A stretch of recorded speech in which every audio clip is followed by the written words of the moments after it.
ఒక తోటలో ఒక గొల్లబామ ఉండేది. అది ఆడుతూ పాడుతూ చాలా సంతోషంగా ఉండేది. తనకు ఇష్టమైన పూల చాటున సేద తీరుతూ ఉండేది. దానికెప్పుడు దేని గురించి బెంగ ఉండేది కాదు.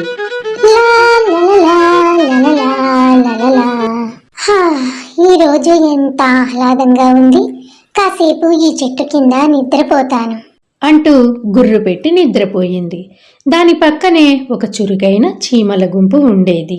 ఆ చిన్న జీవులు అటు ఇటు తిరుగుతూ అవిశ్రాంతంగా పనిచేస్తూ గోధుమ గింజలను ఇతర ఆహార పదార్థాలను సేకరిస్తూ ఉండేవి. చలికాలం రాబోతుందని వాటికి తెలుసు. అందుకే అవి చాలా ఆహారాన్ని నిల్వ చేసుకోవాలనుకున్నాయి. గొల్లబామ తరచూ చీమలు కష్టపడటం చూసి వాటిని పిలిచి ఇలా అనేది, ఓ ప్రియమైన చీమలారా, ఇంత ఆహ్లాదకరమైన రోజు మీరందరూ ఎందుకంత కష్టపడుతున్నారు? రండి, నాతో కలిసి పాడండి. మనందరం ఈ రోజును ఆస్వాదిద్దాం. లేదు గొల్లబామ, మేము చలికాలం కోసం ఆహారాన్ని నిల్వ చేసుకోవాలి. మేమే కాదు, నువ్వు కూడా అలాగే చెయ్యాలి. అయినా నీకు ఎప్పుడూ విసుగు పుట్టదా? ఎప్పుడూ ఆడుతూ పాడుతూ ఉంటావు. నాకా విసుగా? అస్సలు పుట్టదు. ఇలా ఆడుతూ పాడుతూ ఉంటే ఎంతో హాయిగా ఉంటుంది. అయినా మన చుట్టూ ఎంత ఆహారం ఉందో చూసారు కదా. ఇకనైనా ఈ పిచ్చి పని మాని, అదే ఆ గింజలు ఏరే పని మాని నాతో కలిసి ఆడండి, పాడండి. గొల్లబామ, మేము చేసే పని పిచ్చి పని కాదు. నువ్వు మాట్లాడుతున్న మాటలే పిచ్చి మాటలు అంటూ కోపంగా అక్కడి నుండి వెళ్ళిపోయింది. అయినా ఆ చీమలు బరువులు మోయడం ఆపలేదు. రోజూ కష్టపడుతూనే ఉన్నాయి. ఆ గొల్లబామ రోజు ఆ చీమలను అడ్డగిస్తూ ఇలా పాటలు పాడుతూ ఉండేది. మిత్రులారా, నాతో కలిసి ఆడండి, పాడండి. శీతాకాలం చాలా దూరంలో ఉంది. కొద్ది రోజులు గడిచాయి. వేసవికాలం నెమ్మదిగా శీతాకాలంగా మారింది. చెట్ల ఆకులు పసుపు రంగులోకి మారి పండి రాలిపోతున్నాయి. నెమ్మదిగా గాలి చల్లబడింది. కొద్ది కొద్దిగా మంచు కురవడం ప్రారంభించింది. అయినా ఆ చీమలు ఆహారాన్ని మోయడం మానలేదు. చివరికి చలికాలం రానే వచ్చింది. ఆ ప్రదేశం మొత్తం మంచు దుప్పటితో కప్పబడిపోయింది. చలిగాలులు కూడా బాగా ఎక్కువగా వీస్తున్నాయి. ఆ మంచులో ఆహారం మొత్తం కప్పబడిపోయింది. గొల్లబామకు చాలా ఆకలిగా ఉంది, చలిగా ఉంది. ఎంత వెతికినా దానికి ఎక్కడా ఆహారం దొరకలేదు. ఒకవైపు ఆకలి, మరొక వైపు చలిగాలులకు ఆ గొల్లబామ చాలా బలహీనంగా తయారైంది. ఇంతలో దానికి ఆ చీమల ఇల్లు గుర్తుకు వచ్చింది. ఎలాగోలా తన ఓపికనంతా కూడబెట్టుకుని ఆ చీమ ఇంటికి వెళ్ళి తన తలుపు తట్టింది. ఆ ఇంట్లో నుండి ఒక చీమ బయటకు వచ్చింది. ప్రియమైన చీమలారా, నాకు చాలా ఆకలిగా చలిగా ఉంది. నాకు కొద్దిగా ఆహారం మరియు మీ వెచ్చని ఇంట్లో కొద్దిగా ప్లేస్ ఇవ్వగలరా? ఏమిటి, నీకు ఉండడానికి చోటు కావాలా? ఆహారం కావాలా? మేము వేసవి అంతా పనిచేస్తున్నప్పుడు నువ్వు ఏం చేశావు? నేను ఆడాను, పాడాను. వేసవి కాలం మొత్తం ఎంజాయ్ చేశాను. శీతాకాలం గురించి ఆలోచించనే లేదు అంటూ దిగులుగా సమాధానమిచ్చింది. అయితే సరే గొల్లబామ, నువ్వు వేసవి కాలం అంతా ఆటలు ఆడుతూ పాటలు పాడుతూ తిరిగావు. ఇప్పుడు శీతాకాలం మొత్తం డాన్స్ చేస్తూ తిరుగు అంటూ అవి అక్కడి నుండి వెళ్ళిపోయి తలుపులు మూసుకున్నాయి. అప్పుడు గొల్లబామ చలిలో మంచులో ఒంటరిగా ఉండిపోయింది. అది ఆ రోజు ఒక విలువైన పాఠాన్ని నేర్చుకుంది. కేవలం ఈ రోజు గురించి మాత్రమే ఆలోచించడం కాదు, భవిష్యత్తు గురించి కూడా మనం ఎప్పుడూ ముందుగానే ఆ చీమలలాగా ఆలోచించుకోవాలని. ఒక అడవిలో నది ఒడ్డున ఒక మర్రి చెట్టు ఉంది. దానిపైన ఒక పావురం నివసిస్తూ ఉండేది. ఒకరోజు ఆ పావురానికి నదీ ప్రవాహంలో కొట్టుకుపోతున్న ఒక చీమ కనిపించింది. దాన్ని ఎలాగైనా కాపాడాలనుకుంది ఆ పావురం. అది కాసేపు ఆలోచించగా దానికి ఒక ఉపాయం తట్టింది. వెంటనే అది మర్రి చెట్టుకు ఉన్న ఆకునొక దాన్ని తెంపి ఆ చీమ పక్కన పడేసింది. ఓ చీమా, ఆకుపైకి ఎక్కి నీ ప్రాణాలను కాపాడుకో అని అరిచింది ఆ పావురం. అంతే, ఆ చీమ గబగబా ఆకుపైకి ఎక్కి తన ప్రాణాలను రక్షించుకుంది. ఆకు నీటి ప్రవాహంలో అలా తేలుతూ నది ఒడ్డున ఆగిపోవడంతో చీమ సురక్షితంగా నది ఒడ్డుకు చేరుకుంది. నా ప్రాణాలు కాపాడినందుకు నీకు ధన్యవాదాలు. అంటూ చీమ పావురానికి కృతజ్ఞతలు తెలిపింది. సంతోషంతో ఆ పావురం అక్కడి నుండి వెళ్ళిపోయింది. అలా చాలా రోజులు గడిచిపోయాయి. ఒకరోజు చీమ అడవిలో సంతోషంగా తిరుగుతూ ఉంది. ఇంతలో దానికి ఒక వేటగాడు కనిపించాడు. అతడు పక్షుల కోసం వెతుకుతూ ఉన్నాడు. ఇంతలో అతని కన్ను ఆ మర్రి చెట్టు పైన ఉన్న పావురం పైన పడింది. అంతే, ఆ వేటగాడు బాణాన్ని పావురానికి గురిపెట్టాడు. కానీ ఆ వేటగాడిని ఆ పావురం గమనించలేదు. దాని దృష్టంతా అది తెచ్చుకున్న ద్రాక్ష పండ్లపైనే ఉంది. ఇదంతా మొదటి నుంచి చీమ గమనిస్తూనే ఉంది కదా. ఎలాగైనా తన స్నేహితుడైన పావురాన్ని రక్షించాలనుకుంది. అంతే, పరుగు పరుగున ఆ చీమ వెళ్లి వేటగాడి కాలును కుట్టింది. వెంటనే ఆ వేటగాడు బాధతో అరిచాడు. బాణం గురి తప్పి పావురం పక్క నుండి వెళ్లిపోయింది. వెంటనే ఆ పావురం మరొక చోటుకు ఎగిరిపోయింది. తాను ఎలా రక్షించబడ్డానన్న సంగతి ఆ పావురానికి తెలియదు. కాని చీమ మాత్రం తను పొందిన ఉపకారానికి ప్రత్యుపకారం చేసినందుకు చాలా సంతోషంగా ఉంది. ఈ కథలో నీతి, మంచివారికి తెలియకుండానే ఉపకారం జరుగుతుంది. గనగా ఒక అడవి. ఆ అడవిలో ఒక ఎలుగుబంటి ఉండేది. దానికి కోపం కూడా చాలా ఎక్కువ. ఒకరోజు దానికి చాలా ఆకలి వేసింది. ఎదురుగా అన్ని ఫ్రూట్స్ ఉన్నా దానికి అవేమీ నచ్చలేదు. మనందరికీ తెలుసు, ఎలుగుబంటికి ఇష్టమైన ఫుడ్ తేనె అని. అది ఆ తేనె కోసమే వెతికింది, కానీ అది దొరకలేదు. ఇక తేనె కోసం అడవిలోకి వెళ్లాలని నిర్ణయించుకుంది ఆ ఎలుగుబంటి. అలా అడవిలోకి వెళ్లిన ఎలుగుబంటికి ఒక పెద్ద తేనె పట్టు కనిపించింది. వెంటనే లేచి నుంచుని ఆ తేనె పట్టులో నుండి ఒక ముక్కను తీసుకుని అక్కడే కూర్చుని తింటూ ఉంది. ఇంతలో అక్కడికి ఒక తేనెటీగ వచ్చింది. అది ఆ ఎలుగుబంటితో ఇలా అంది, ఏ ఎలుగుబంటి, ఇక్కడ నుండి వెళ్ళిపో, ఇది మా తేనె. అది విన్న ఎలుగుబంటికి చాలా కోపం వచ్చింది. అది ఇలా అంది, ఏ కందిరీగా, నేను నీకంటే చాలా పెద్దదాన్ని, అంతేకాదు నీకంటే చాలా బలవంతుణ్ణి కూడా. అటువంటి నన్నే హెచ్చరిస్తావా? నేను తలుచుకుంటే నిన్ను ఏమైనా చేయగలను అంటూ ఎలుగుబంటి ఆ కందిరీగను పట్టుకోవడానికి ప్రయత్నించింది. కానీ ఆ కందిరీగ చాలా వేగంగా కదులుతూ అస్సలు దొరకడం లేదు. పైగా వచ్చి దాని ముక్కు మీద కుట్టింది. వెంటనే వెళ్లి ఆ తేనె పట్టు వెనకాల దాక్కుంది. ఆ ఎలుగుబంటికి పట్టరాని కోపం వచ్చింది. అది పెద్దగా అరుస్తూ ఆ తేనె పట్టును మొత్తం పాడు చేసింది. ఆ తేనెపట్టులోని తేనెటీగలన్నీ పెద్దగా శబ్దం చేస్తూ బయటకు వచ్చాయి.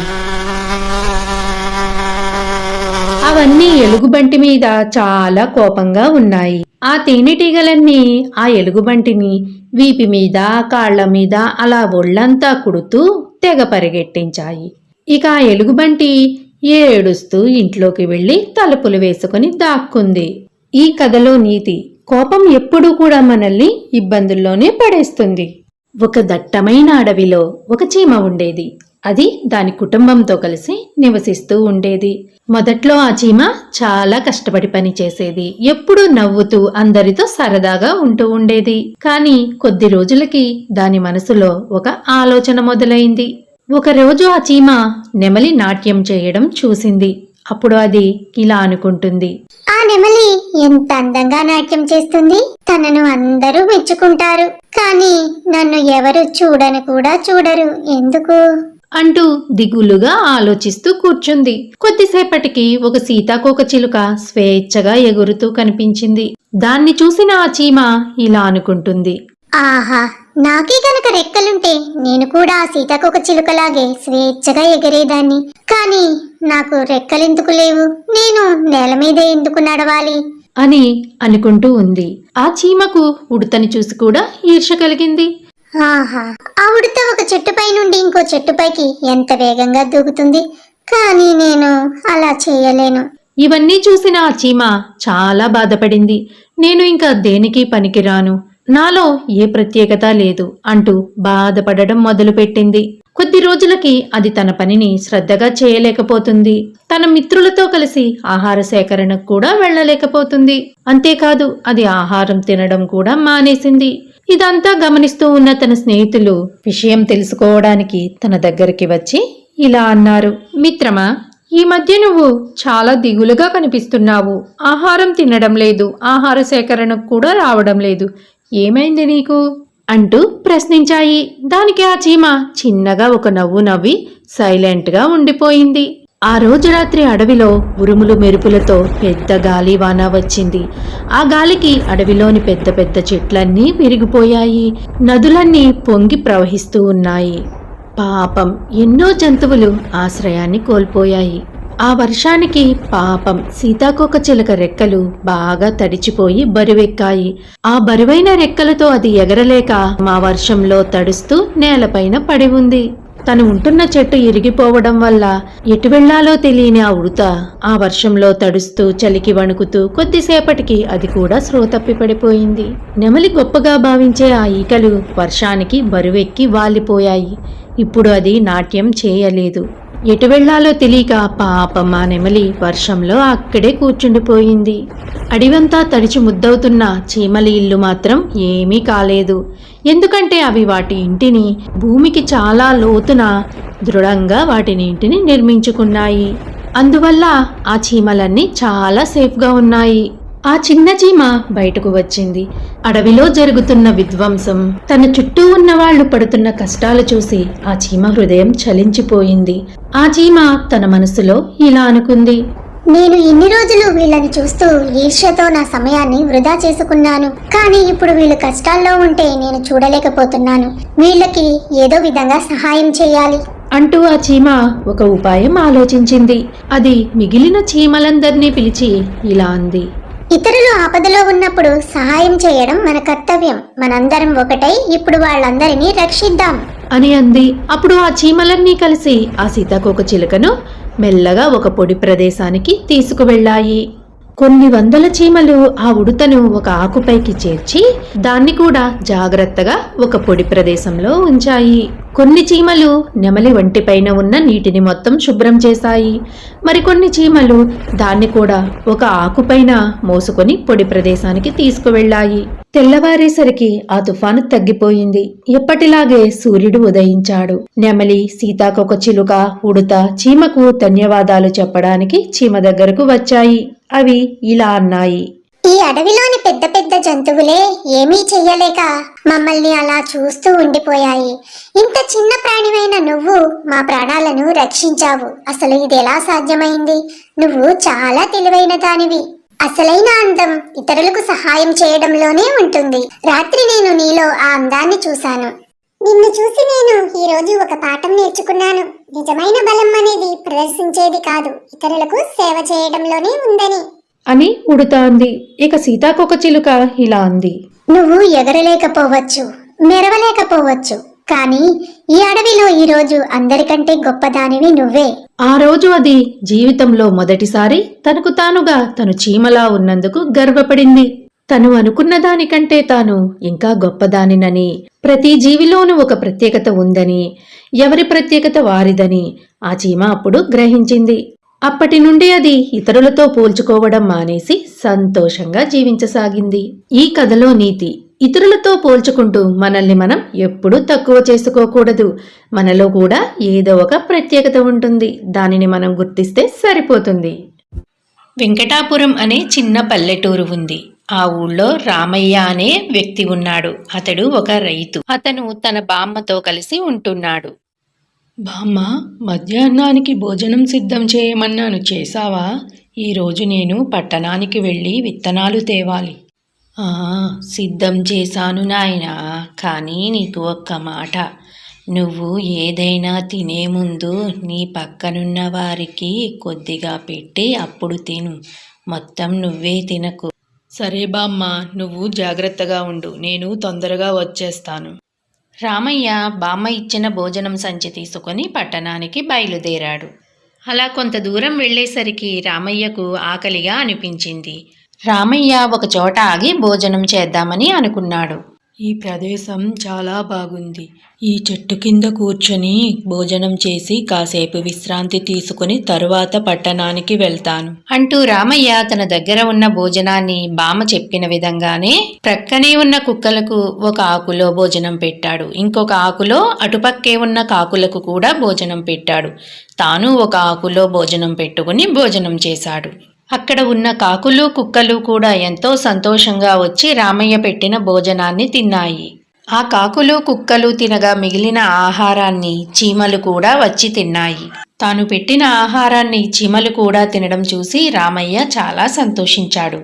అవి అలా తింటూ ఉండగానే రామయ్య అదే చెట్టు కింద నిద్రపోయాడు. కొద్దిసేపటికి ఆ చీమలు కూడా అక్కడ నుండి వెళ్ళిపోయాయి. ఇంతలో ప్రక్కనే ఉన్న చెరువులో నుండి ఒక పాము రామయ్య పడుకున్న వైపే వస్తుంది. అక్కడే ఉన్న ఆ కాకులు కుక్కలు చీమలు ఆ పాము రావడాన్ని గమనించాయి. అవి ఇలా మాట్లాడుకుంటున్నాయి. రామయ్య భోజనం పెట్టి మన ఆకలి తీర్చాడు. ఎలాగైనా మనం రామయ్య ప్రాణాలు కాపాడాలి.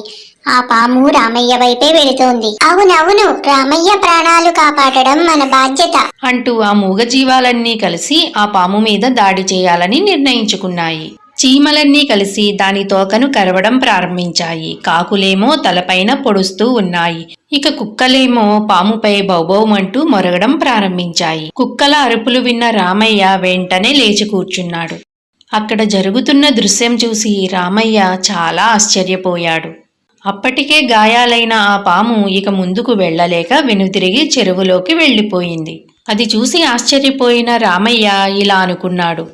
బామ్మ చెప్పిన మాటలో ఇంత అర్థం ఉందా? కొద్దిలో నా ప్రాణాలు పోయేవి. కొద్దిగా అన్నం పెట్టినందుకే మాటలు రాని ఈ మూగజీవాలు నా ప్రాణాల కోసం పోరాడాయి. అవి వాటి కృతజ్ఞత చూపుకున్నాయి. ఇక మాట్లాడడానికి నోరు ఉండి మంచి చెడు విచక్షణ తెలిసిన మనుషులం మనం. ఖచ్చితంగా ఒకరికొకరం సహాయం చేసుకోవాలి అంటూ కొంత ఆనందం ఒకవైపు ఆశ్చర్యంతో ఇక్కడ జరిగిన విషయం మొత్తం బామ్మకు చెప్పాలని ఇంటికి బయలుదేరాడు రామయ్య. మీకు ఇటువంటి మరిన్ని కథలు కావాలంటే మా వీడియోని లైక్ చేయండి, మా ఛానల్ని సబ్స్క్రైబ్ చేయడం మాత్రం మర్చిపోకండి.